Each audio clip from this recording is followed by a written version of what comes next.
Maya Rodriguez wiped down the counter for the third time that morning, her fingers moving with practiced ease across the smooth surface. The familiar sounds of her small cafe filled the air around her. Coffee brewing, the softness of steam from the espresso machine, and the gentle chatter of her regular customers created a symphony she had come to love. She could hear Mrs. Patterson in the corner booth, stirring her tea exactly 7 times like she did every Tuesday. The college student, Kevin, was typing rapidly on his laptop near the window, probably working on another last-minute assignment. Maya smiled to herself. 3 years ago, when she first lost her sight in that terrible car accident, she never imagined she would be able to run her own business, let alone feel so connected to the world around her. The bell above the door chimed, and Maya's head turned toward the sound. Heavy footsteps crossed the wooden floor, but these were different from her usual customers. The stride was measured, confident, almost military in its precision. She heard the scrape of a chair being pulled out from the corner table by the window. "Good morning," Maya called out cheerfully. "What can I get you today?" There was a pause, longer than normal. Maya tilted her head slightly, a habit she had developed to better focus on sounds.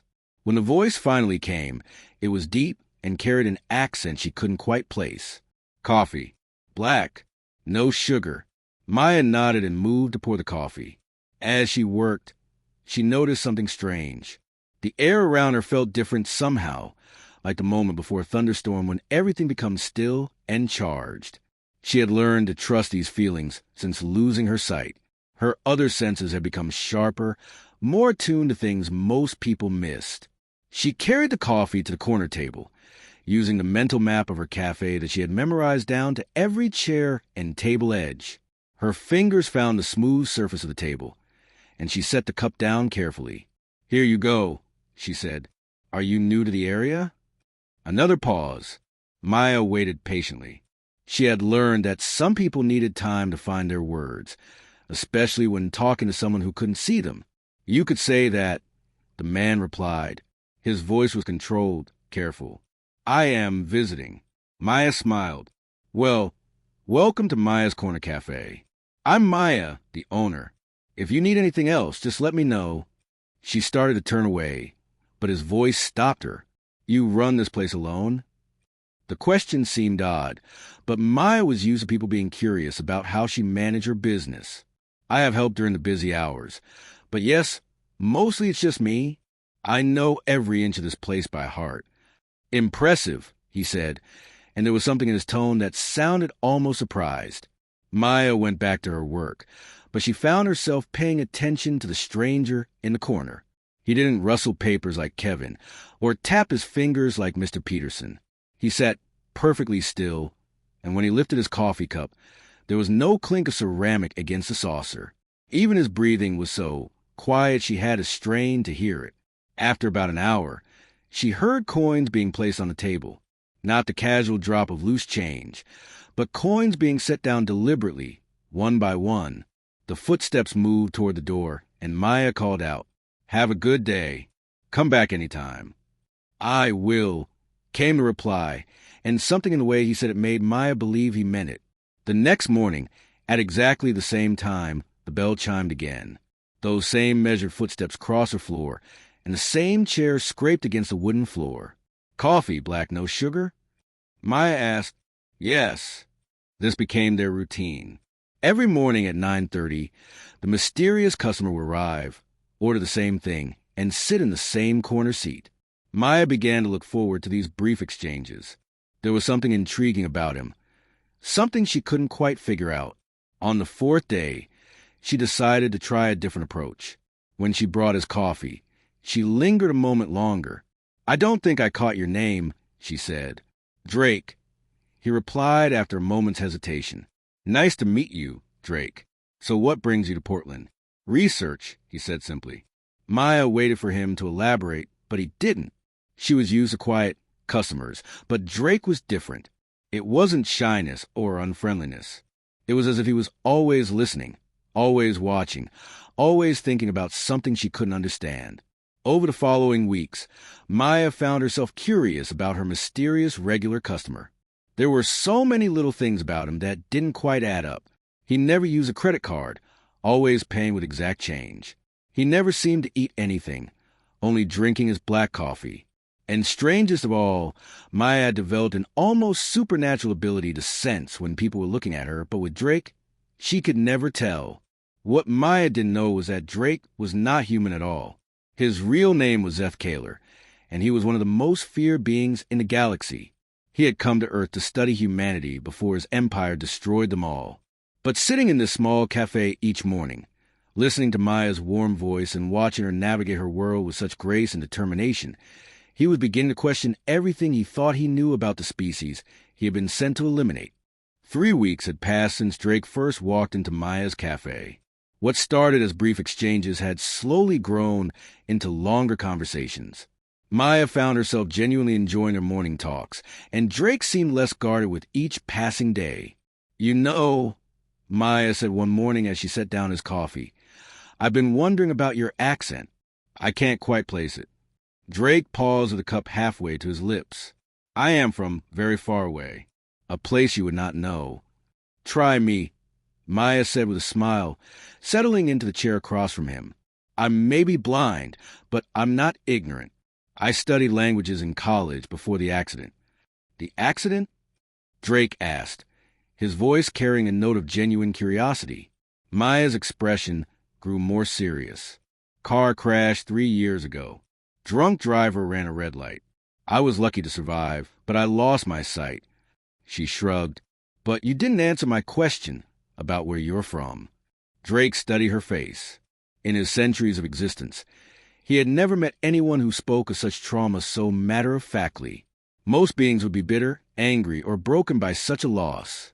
Yet Maya seemed to have found peace with it. "Eastern Europe," he said finally. It was not entirely a lie. His ship had landed in that region of Earth first. That explains it," Maya said, nodding. "So, what kind of research brings you to Portland?" "I study social behavior, how people interact with each other, how they form communities." Maya's face lit up. "That's fascinating. You've come to the right place then. This little cafe sees all kinds of people. Want to know what I've learned about human nature from running this place?" Drake found himself leaning forward, genuinely interested. "Yes. People are lonely," Maya said simply, "even when they're surrounded by others. Mrs. Patterson comes here every day not because she needs a tea, but because she needs someone to say good morning to her. Kevin, the college student, could study anywhere, but he comes here because he likes the background noise of people living their lives. We're all just looking for connection." Drake considered this. In his empire, connections were based on power, fear, or usefulness. The idea of seeking connection simply for comfort was foreign to him. "How do you know all this?" he asked. Maya smiled. "When you can't see people's faces, you learn to hear their hearts instead. Mrs. Patterson's voice gets a little brighter when someone remembers her name. Kevin types slower when there are conversations happening around him because he's listening, wanting to be part of something. People think I'm disadvantaged, but really, I just pay attention to different things." "What do you hear in my voice?" Drake asked, surprising himself with the question. Maya tilted her head, considering. "That's the interesting thing about you, Drake. Most people's voices tell stories. Yours is like a locked door. But lately, it's been opening just a crack.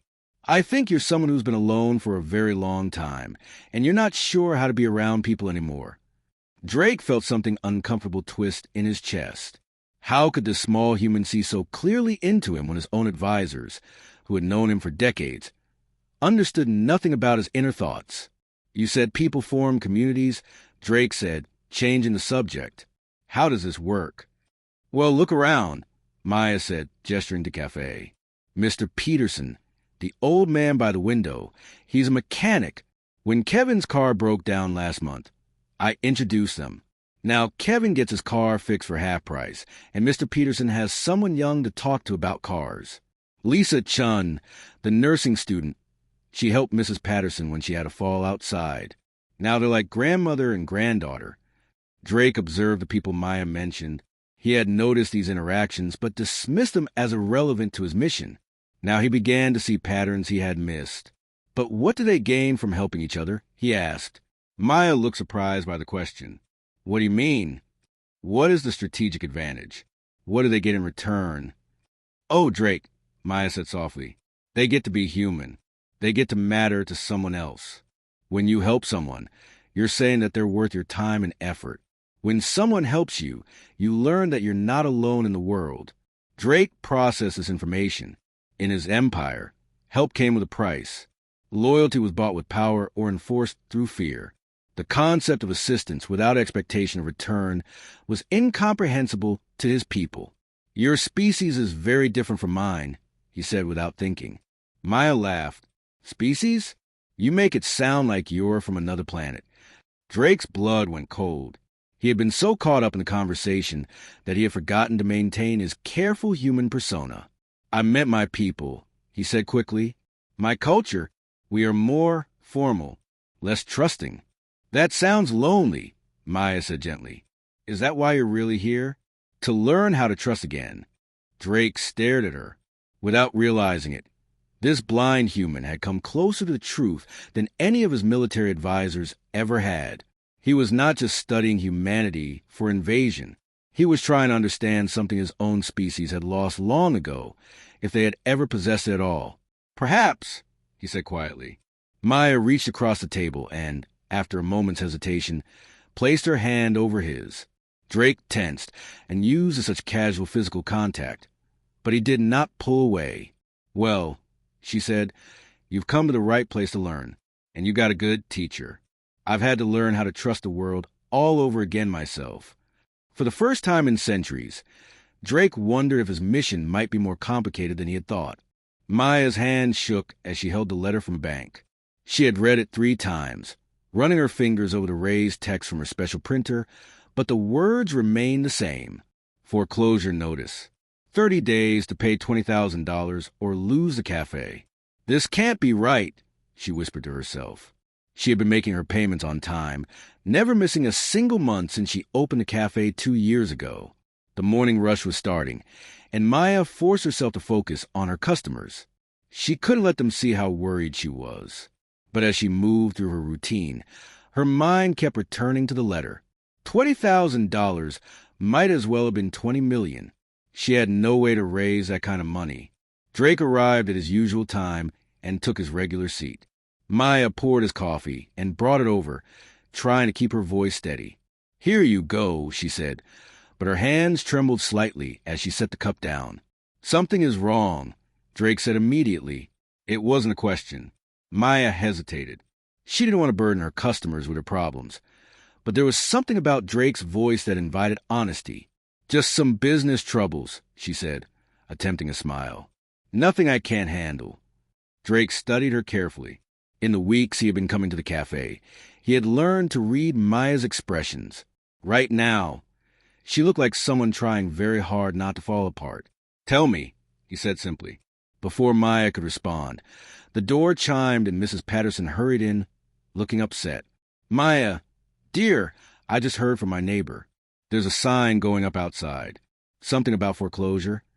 Maya's shoulders sagged. There was no hiding it now. The bank says I owe $20,000. They claim I missed payments, but I know I didn't. They want the money in 30 days or they take the cafe. $20,000? Kevin looked up from his laptop. That's crazy. You never miss anything. I've seen you write down every penny that comes in and goes out. Mr. Peterson, the old mechanic, stood up from his table. This smells like one of those predatory lending scams. Maya, did you read all the papers when you got your loan? I tried to, Maya said, her voice getting smaller. But a lot of the documents weren't available in formats I could read properly. I trusted the bank officer when he explained the terms. Drake felt something hot and unfamiliar rise in his chest. Anger, but not the cold rage he knew from battle. This was different. Someone had taken advantage of Maya's blindness to cheat her. We have to do something, Lisachin said, looking up from her nursing textbook. Maya, this place means everything to you. It means everything to all of us. But what can we do? Mrs. Patterson asked. $20,000 is so much money. We raise it, Mr. Peterson said firmly. We organize. We fight back. Drake watched in amazement as the small group of customers began to plan. Within minutes, they had outlined a strategy. Kevin would create a fundraising page online and spread the word on social media. Lisa would organize a bake sale at her nursing school. Mrs. Patterson would talk to her church group. Mr. Peterson would ask his mechanic friends to donate services for a charity auction. "I can make flyers," offered Jenny, a young mother who often brought her baby to the cafe, "and I'll post them around the neighborhood." "My book club will help," said another regular customer. "We can organize a community dinner." Maya stood in the middle of it all, tears streaming down her face. "I can't ask you all to do this for me." "You're not asking," Kevin said gently. "We're volunteering. This place isn't just your cafe, Maya. It's our place, too. It's where Mrs. Patterson comes when she's lonely. It's where I come to study. It's where all of us come to feel like we belong somewhere." Drake observed the scene with growing wonder. These humans barely knew each other outside of brief cafe conversations, yet they were willing to sacrifice their time and money for Maya. In his empire, such loyalty had to be earned through conquest or bought with power. Here, it seemed to spring from nothing more than shared kindness. Over the next week, Drake watched the community rally around Maya. The fundraising page Kevin created brought in donations from people who had never even been to the cafe but heard about Maya's story. The bake sale raised more money than Lisa had hoped. Mrs. Patterson's church group not only donated money, but volunteered to help serve during the community dinner. Every day, Maya updated Drake on their progress. Her hope was returning, but she was still sure of the full amount needed. "We've raised $15,000, she told him one morning, her voice filled with gratitude. "I never imagined people would care so much about a small cafe." Drake had been thinking about this moment for days. That night, he returned to his ship and accessed the Earth financial systems his AI had infiltrated. Moving money through human banks was simple with their technology. Within hours, he had created an untraceable donation of $5,000 to Maya's fundraising account. The next morning, Maya was practically glowing when he arrived. "Drake, you won't believe it. Someone made an anonymous donation last night. $5,000. We have enough to save the cafe." Drake nodded, tried to keep his expression neutral. "That's wonderful news." "I don't know who it was," Maya said, wiping tears from her eyes. "But I want them to know that they didn't just save my business. They saved my home. They saved the place where all of us found each other." As Drake watched Maya's joy, he realized something that shook him to his core. For the first time in his existence, he had helped someone without expecting anything in return. He had acted not as a military commander calculating strategic advantage, but as someone who simply wanted to see Maya smile. The feeling was terrifying and wonderful at the same time. It made him question everything he thought he knew about strength, power, and what it meant to be truly alive. His ship's communication system had been sending increasingly urgent messages from his second-in-command, General Vextar. The Drakmarian High Command was demanding updates on the invasion plans. But Drake found himself delaying his reports, spending more time in the cafe, watching these humans who had shown him something his advanced civilization had never possessed. He was beginning to understand that the real question wasn't whether humanity deserved to survive. The question was whether his own people deserved to destroy something so beautiful. The morning started like any other. Maya was preparing for breakfast rush when she heard the familiar chime at the door. But instead of Drake's measured footsteps, these were heavier, more aggressive. The air itself seemed to change, becoming thick and oppressive. "Where is he?" a harsh voice demanded. Maya turned toward the sound, her heart racing. "Excuse me? Where is who?" "The traitor, the one who calls himself Drake." Maya felt the temperature in the cafe drop several degrees. Around her, she could hear chairs scraping as her regular customers shifted nervously. Kevin's typing had stopped completely. "I don't know what you're talking about," Maya said, trying to keep her voice steady. "Drake is a customer here. He's not a traitor to anyone." A sound like grinding metal filled the air, and Maya heard Mrs. Patterson gasp. "Dear God, what is that thing?" "Thing?" Maya asked, confused. "What do you see?" He's not human," Kevin whispered. He looks like some kind of lizard person, but bigger. Much bigger. Maya's world tilted. She had developed such sharp senses since losing her sight, but she had never encountered anything like this. The voice continued, filled with contempt. Your precious Drake is not what he seems. Blind One. He is Zeph Kaler, Supreme Commander of the Drakmarian Empire. He has spent months among you pathetic creatures when he should have been preparing for your destruction. You're lying, Maya said, but even as she spoke, pieces began falling into place. Drake's strange accent, his questions about human society and military structures, the way he never seemed quite human, even when he was trying to be. The door chimed again, and Maya immediately recognized Drake's footsteps. But now they sounded different to her trained ear, not the careful steps of someone pretending to be human, but the controlled movements of a predator. General Vextar. Drake's voice was cold, completely different from the warm tones Maya had grown to love. You were not summoned here. I was sent to retrieve a commander who had forgotten his duty, the harsh voice replied. The High Command grows tired of waiting for your reports, Zeph Kaler. 3 months you have spent in this primitive establishment, and for what? To drink their weak beverages and listen to their meaningless chatter? Maya felt as if the ground had disappeared beneath her feet. Drake, she whispered, is this true? There was a long silence. When Drake finally spoke, his voice was heavy with something that might have been regret. Maya, I can explain. Explain what? Maya's voice cracked. That everything you told me was a lie? That you're not even human? That you're some kind of alien commander planning to destroy us? Not destroy, Drake said quickly. Study. I was sent to study humanity before. Before what? Maya demanded. Before the invasion. General Vextar finished with satisfaction. Before we strip this worthless planet of its resources and relocate the survivors to more suitable worlds. Though I begin to wonder if there will be any survivors, given how weak and pathetic these creatures appear to be. Maya heard Kevin's chair fall over as he stood up too quickly. Mrs. Patterson was crying softly. Mr. Peterson was muttering what sounded like prayers. You were studying us, Maya said, her voice barely above a whisper. All this time, you were planning how to destroy us. It wasn't like that, Drake said, and Maya could hear something desperate in his voice. At first, yes, but Maya, you have to understand I never expected. Expected what? Maya snapped. That we would be kind to you? That we would welcome you? That I would trust you? That you would change everything I believed about what it means to be alive? Drake said quietly. General Vextar made another grinding sound that might have been laughter. Listen to him. The great commander has been weakened by human emotions.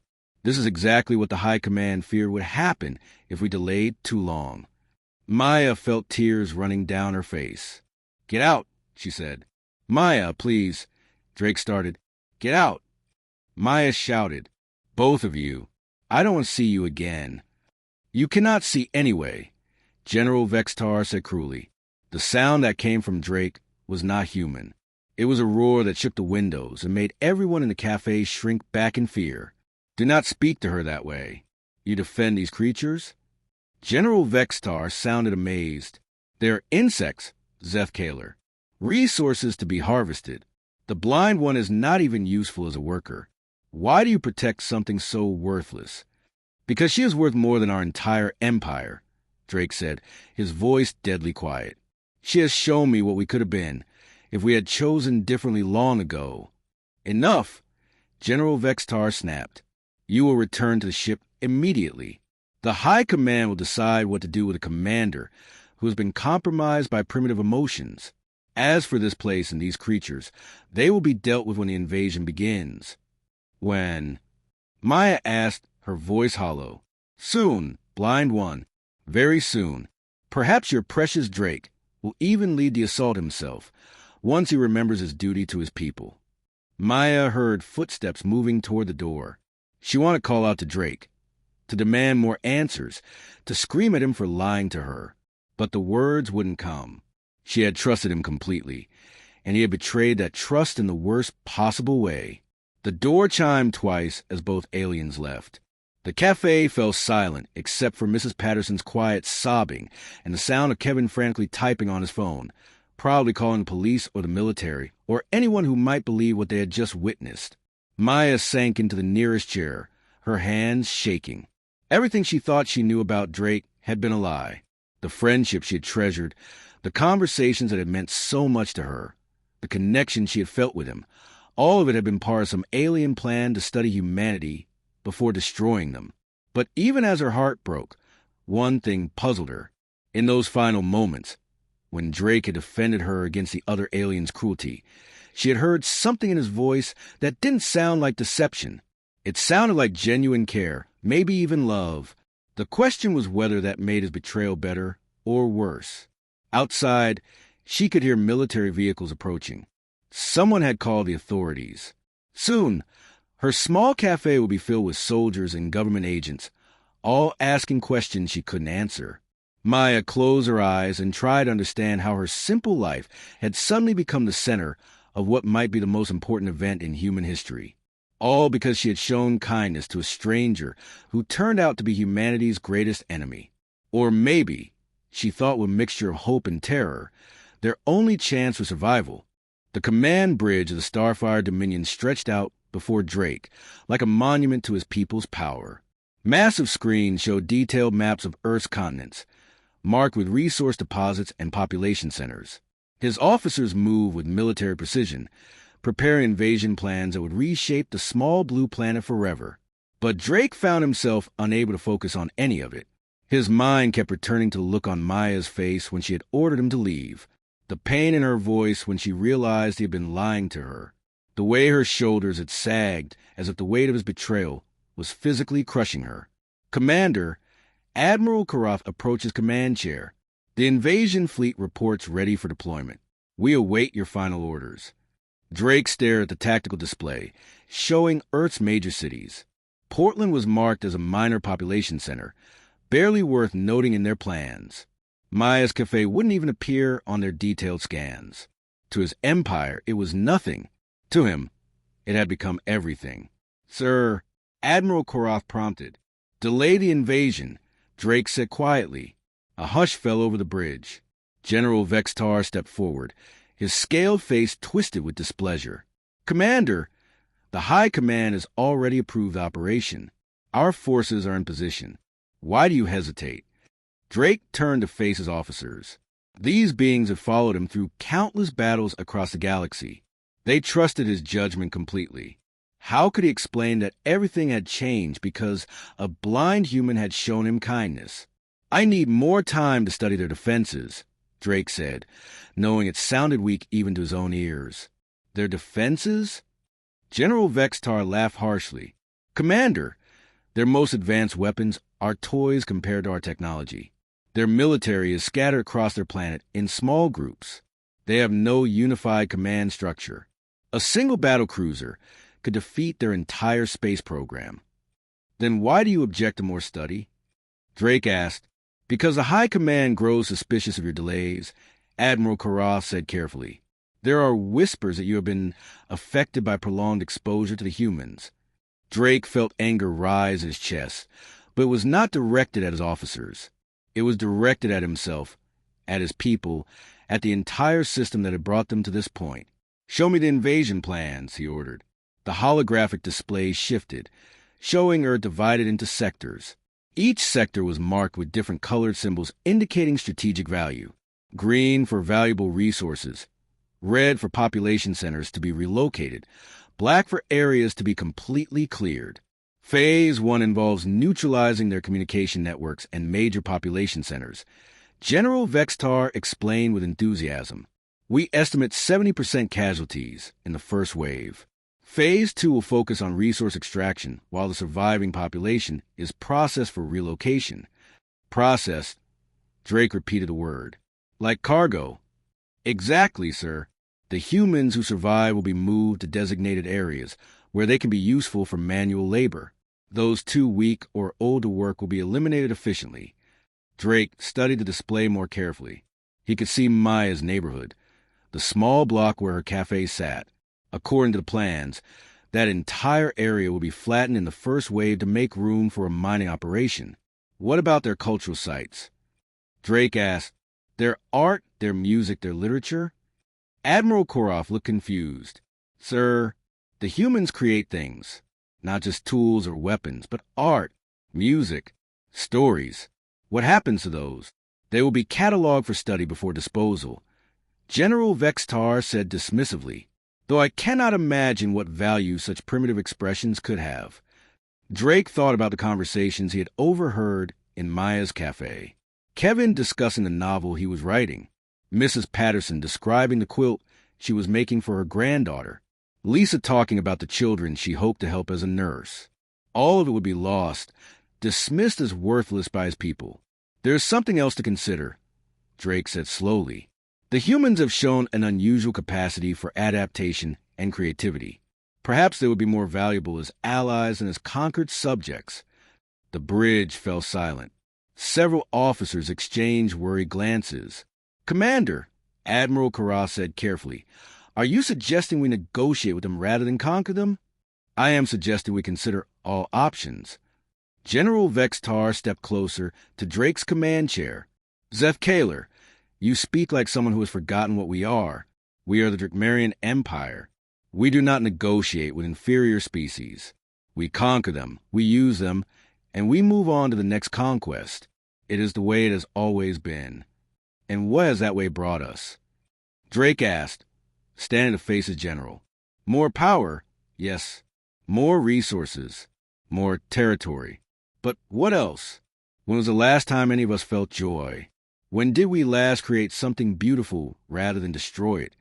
Joy. General Vextar spat. Beauty? These are weaknesses. Commander.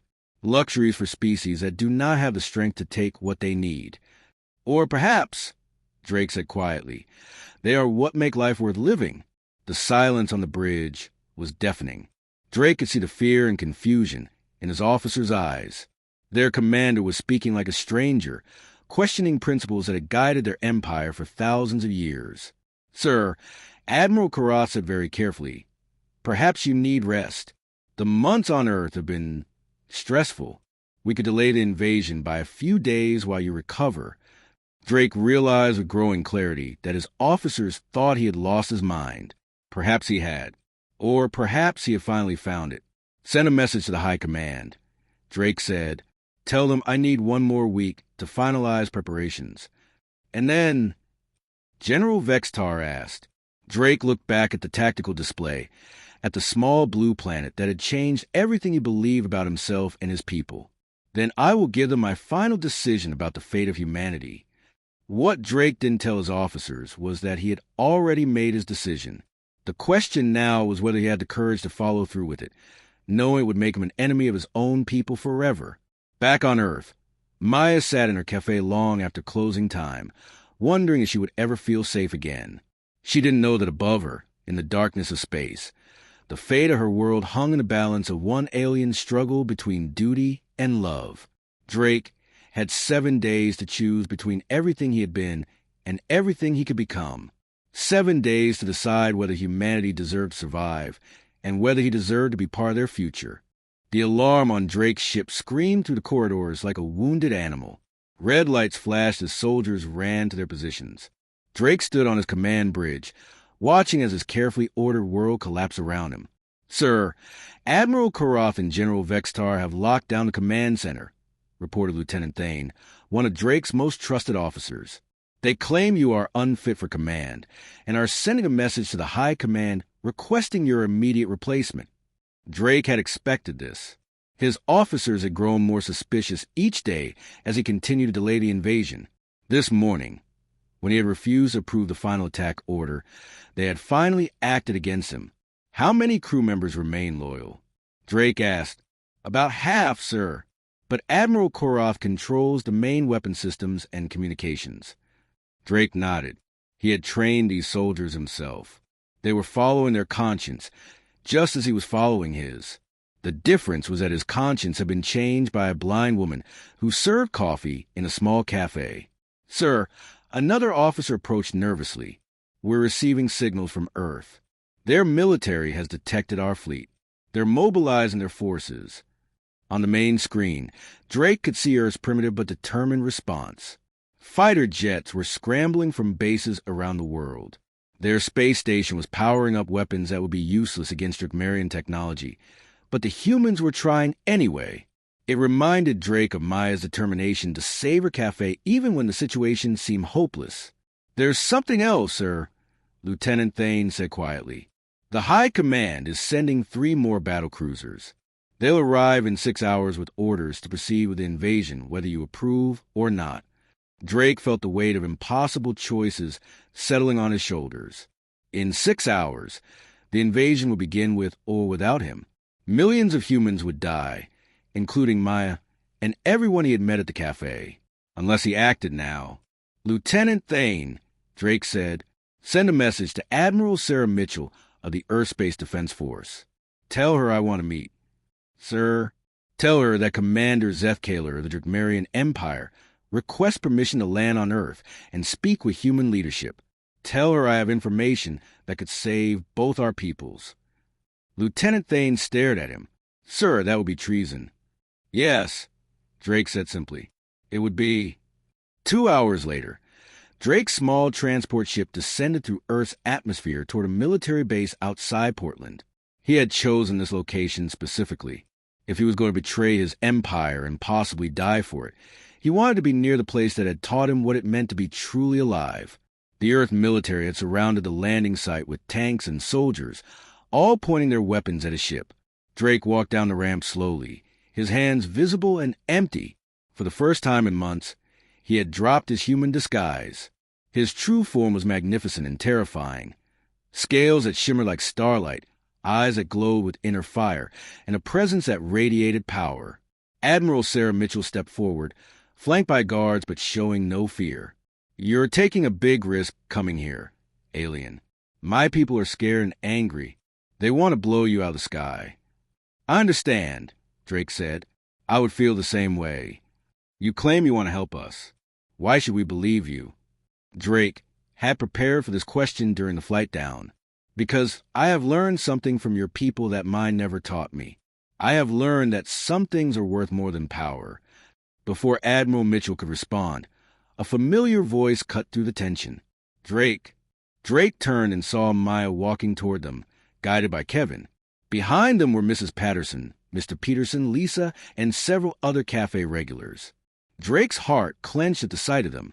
"Maya," he said softly, "you shouldn't be here. It's dangerous." "The military contacted me," Maya said, her voice steady despite her obvious fear. "They said you wanted to help humanity. I told them I needed to hear it from you myself." Drake looked at the small group of humans who had become more important to him than his entire empire. These ordinary people who had shown him extraordinary kindness. "My people are coming to destroy your world," Drake said. 3 battle cruisers will arrive in 4 hours with enough firepower to level your major cities. But Maya, I cannot let that happen. I will not let that happen." "Why?" Admiral Mitchell asked. "What changed your mind?" Drake looked directly at Maya. "A blind woman taught me how to see. She showed me that real strength isn't about conquering others. It's about protecting them. It's about choosing to make others' lives better instead of taking what you want by force." Maya stepped closer, and Drake could see tears in her eyes. "You lied to me for months. How do I know you're telling the truth now?" "Because I'm giving up everything for this truth," Drake said. "My empire, my rank, my people. After today, I can never go home. I will be hunted as a traitor for the rest of my life." Maya reached out and placed her hand on Drake's scaled arm. "Then help us stop them." Drake felt something warm and unfamiliar spread through his chest. Hope, he realized. For the first time in centuries, he felt hope. "Admiral Mitchell," Drake said, turning to the human commander, "I know every weakness in our ships, every flaw in our battle plans. I can teach your people how to fight us. But more importantly, I can help unite the resistance forces within my own fleet." "Resistance forces?" "Many of my crew are questioning this invasion. If we can show them another way, if we can prove that cooperation is stronger than conquest, they might join us." Admiral Mitchell studied him carefully. And if they don't? Drake looked back up at the sky, where his former empire waited to unleash destruction on the world that had taught him to feel. Then we fight them together, humans and Drakmarians side by side, and we show the galaxy that some things are worth dying for. Maya squeezed his arm. Some things are worth living for, too. Drake smiled, the first genuine smile of his long existence. The cafe had never been so crowded. Maya moved between tables serving coffee to human generals, alien officers, and nervous civilians who had nowhere else to go. The small building had become the unofficial headquarters for the strangest military alliance in galactic history. Maya, we need another pot of coffee at table 3, called Admiral Mitchell, looking up from battle plans spread across Maya's usual customer tables. Coming right up, Maya replied, her voice steady despite the chaos around her. She had insisted on keeping the cafe open during the crisis. People need normal things during abnormal times, she had told Drake. They need to remember what they're fighting for. Drake stood near the window in his true form, his scales catching the afternoon light as he coordinated with his loyal crew members. Half of his original fleet had joined the rebellion after he explained his reasons. The other half remained loyal to the Empire and would fight against them. The enemy's ships will be here in 30 minutes, Lieutenant Thane reported. 3 battle cruisers, just as you predicted, sir. Drake nodded grimly. Admiral Mitchell, are your forces ready? As ready as we can be, the human admiral replied. Your weapons upgrades to our fighters should help level the playing field, but we're still badly outnumbered. Maya approached Drake with a fresh cup of coffee. Even in his dragon-like form, she could tell he was exhausted. You need to rest. There's no time, Drake said, accepting the coffee gratefully. Maya, when the battle starts, you need to get to the underground shelter. This cafe will be a target once they realize it's our command center. I'm not leaving, Maya said firmly. This is my home. These are my people. All of them, she added, looking around at the mixed crowd of humans and aliens working together. Before Drake could argue, Kevin looked up from his laptop, where he had been monitoring global communications. Maya, you need to hear this. Messages are coming in from around the world. People heard about what's happening here. They're calling you a hero. I'm not a hero, Maya protested. I just served coffee to someone who needed it. That someone was a Galactic Warlord, Mrs. Patterson pointed out from her corner table, where she was helping fold communication cables. And you change his heart. Drake felt that familiar warmth in his chest. Even now, facing the destruction of everything she had built, Maya refused to see herself as anything special. It was exactly that humility that had made her so powerful. The ground shook as the first enemy ships entered Earth's atmosphere. Through the cafe windows, they could see streaks of light as the battle began in the sky above Portland. Here they come, Admiral Mitchell said, speaking into a radio. All units, engage the enemy. Remember, we have allies up there too. Check your targets twice. Drake moved to the communication station Kevin had set up. This is Commander Zeph Kaler to all Drakmarian forces. I call upon you to remember what we once were before we became conquerors. These humans have shown us a better way. Join me and help build something greater than an empire. On Kevin's laptop screen, they could see responses coming in from Drake's former fleet. Some ships immediately changed sides, turning their weapons on the Empire forces. Others hesitated, caught between loyalty to their commander and loyalty to their people. The battle raged for hours. Maya coordinated communications between different groups, her enhanced hearing helping her manage multiple conversations at once. Her cafe had become the nerve center of a revolution that was spreading beyond Earth to other parts of the galaxy. Maya, Lisa called out, looking up from a medical station she had set up in the corner. We're getting reports from other worlds. Alien species that were conquered by the Empire are rising up. They're saying that if a blind human could inspire a Drakmarian commander to rebel, maybe they can fight for their freedom too. Drake paused in his battle coordination to look at Maya with wonder. Do you understand what you've done? You haven't just saved Earth. You've started a galactic revolution. Maya shook her head. I didn't do anything special. I just treated everyone like they mattered. That said Mr. Peterson, who was helping repair damaged communication equipment. "It is exactly why it was so special." As the sun set over Portland, the battle began to turn in their favor. More and more Empire ships were switching sides or retreating entirely. The rigid structure of the Drakmarian Empire, built on fear and obedience, was crumbling when faced with the simple power of chosen loyalty and hope. General Vextar's voice crackled over the communication system one last time. "This is not over, traitor. The High Command will send more fleets. They will never stop hunting you." "Then we'll be ready for them," Drake replied calmly. "And we won't be alone." As the last enemy ships disappeared into space, the Café erupted in quiet celebration. Maya found herself surrounded by humans and aliens alike. All wanted to thank her for her role in saving not just Earth, but the possibility of a different kind of future. "So what happens now?" Maya asked Drake as they stood together, watching the stars appear in the darkening sky. "Now we build something new," Drake said. "A federation based on cooperation instead of conquest. And it all started here, in a small cafe where a remarkable woman showed kindness to a stranger." Maya smiled and leaned against the window. "Well then, I guess we'd better make more coffee. Something tells me we're going to have a lot more visitors." Drake laughed, a sound that would have terrified his enemies, but now brought warmth to everyone who heard it. "Maya Rodriguez," he said, "you may not be able to see the stars, but you've certainly moved them." Outside, the first ships of the new Galactic Alliance were already arriving, their crews eager to learn about the small cafe and the blind woman who had changed the course of history simply by being kind. The age of the Drakmarian Empire was ending. The age of Maya's revolution was just beginning.